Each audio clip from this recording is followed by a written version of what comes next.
Jessica, congratulations. I love this show. I was just going to watch the first couple episodes to get an idea.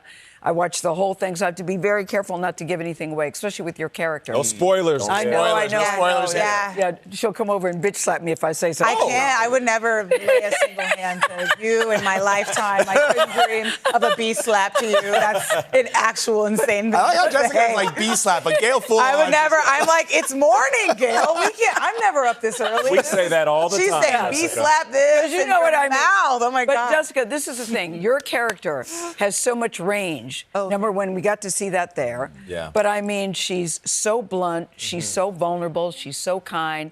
This is what I like about this ensemble. I think, God, I wish I was friends with these guys.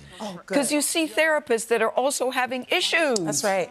I also think I get that feedback a lot on the show, and I know a lot of the actors get that too, where they're like, "Oh, I wish I kind of could hang out with these people." And I think this is an ensemble comedy, and I think that's why it works. It works when every character pops up and is your favorite character. And I feel like, especially in this season, we mix and match any of our 2 or 3 characters, and you just got a really, really funny and tender scene. We have incredible writers that really sort of honed in on our dynamics. The writing is so good. Sometimes I sharp. think you must be ad-lib. You must be improvising. Yeah, sometimes, but then a lot of it is just great writing. Like, it's really hard to make a TV show, especially one that's a comedy and one that's coming on for a 3rd season. It's really hard. Yeah. And for the first season, when they approached me to do the show, the gentleman who created it, Bill Lawrence, Brett Goldstein, Jason Segel, they were like, we don't know that much about Gabby yet. We want to tailor her to the actress that plays her, and we want you to be able to shepherd your character and kind of take her over. But we do know that we want her to be sort of a light in this office for these 2 men that are both separately grieving something. So Jason Segel's character Jimmy is grieving the loss of his wife, and Harrison Ford's character Paul is grieving his Parkinson's diagnosis, and he's grieving his body and all sorts of things that come with that. But Gabby got some issues too. She does. She's an imperfect person. And that was one of the reasons why I was really excited about her, is because she's got mad issues. My girl's got some stuff going on. So then, so then, how does in shaping Gabby, how does your own mental health play into how you shape this character over the course of the 3 seasons? A lot. I think for me, the hardest thing for me is, people of color, actors, we just need opportunity. And it's all there, and I knew I wanted to be an actor for a long time, since I was 12. But for me, it's like I'm channeling this character. She's coming through me, and so she's my lens. It's not my job to judge her. It's not my job to I don't need to track her story too specifically, because Hollywood works when we're all depending on each other. We're a group of cooperating unions, labor unions, working to believe in this one idea to make it happen. And so I depend on the editors, I depend on our amazing directors, our writers, our crew is incredible, and I trust them. There are so many talented actors and actresses who, especially people of color, whose stuff doesn't see the light of day because it'll get killed in the edit, or the director doesn't understand their sense of humor, or it's too quirky, or it's weird. And for me, I'm really blessed and lucky, because I just happen to be on a particular show that's hitting, the culture in some way, where the directors and editors and creators of the show are letting my performance come to the screen. Of course. And you deliver. The studio, too, even Apple TV. And you deliver. Oh, thank you. Oh, I appreciate you. Thank you. Real quick before we go, Michael J. Fox and Harrison Ford. Yes, and Jeff Daniels. Candace Bergen. Candace Bergen. We've got some amazing guest stars. What's it like working with those individuals that are just so talented? I mean, especially with Michael J. Fox, I think Bill Lawrence knows a couple of people that have Parkinson's, and so it's sort of a full circle moment for him, having worked with him on Spin City for such a long time. That's right.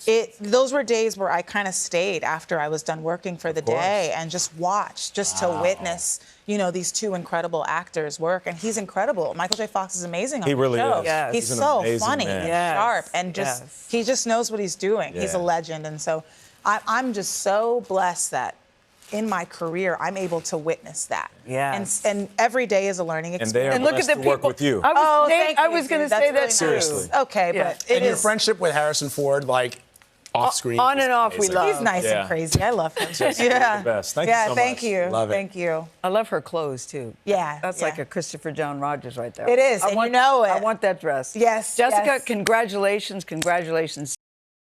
Christa Miller is here in studio. Welcome. Yes, I do. Good to see you. So nice to see you. I'm such a huge fan. I was talking to you before the camera started rolling. I've been a fan of yours for so long. And of course, Since your when? husband. Since Scrubs. I Me watch too. Scrubs on repeat, like in the house, like Me whenever too. I'm like, And nothing now going it's on. back. I know, and Yes. I'm very excited for the reboot. Yeah. But also a fan of your husband, who's created some of the greatest television shows in American history, including this one along with Brett Goldstein and Jason Segel. But what I found really fascinating about your character is they created this character, Liz, specifically with you in mind, based on some of your own experiences.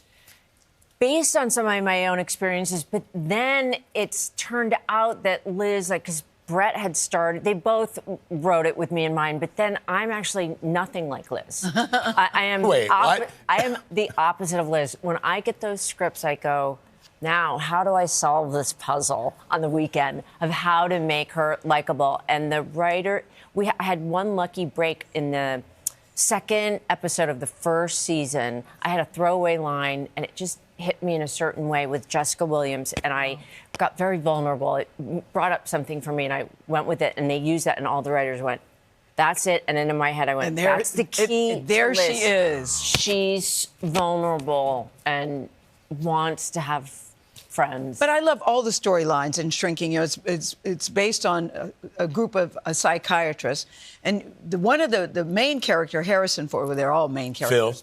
Phil. But Harrison's character is based on your actual psychiatrist. Yes. Why did you guys think that he would be something that could turn into the sitcom that it's become? Well, Dr. Phil Stutz is an incredible man. Jonah Hill did a documentary on him on Netflix. He has changed my life, and I would say because of my life, the life of my family. And he's an incredible... Does he have Parkinson's? He has Parkinson's. Yeah. And Bill wanted to, and we've broken all boundaries. Obviously, I'm talking about him here. He comes to our house for Thanksgiving. He was at my socializing with your psychiatrist. He was at my birthday party. There was a line. He was the biggest star. There was a line of people wanting to talk I get to it. him. But I think you have some of the best lines. Number one, you're acting with Harrison Ford. I can't imagine what it's like when you say to Harrison, what the beep are you doing, except you use it. Why do I always have to come in here and yell at you? And he says, because you're a sociopath. And then you say, well, sit your blank down and listen to me. Are there ever moments when you're acting, I know you know Harrison, that you go, oh, my gosh, this is Harrison Ford, and I'm acting with him and speaking to him this way?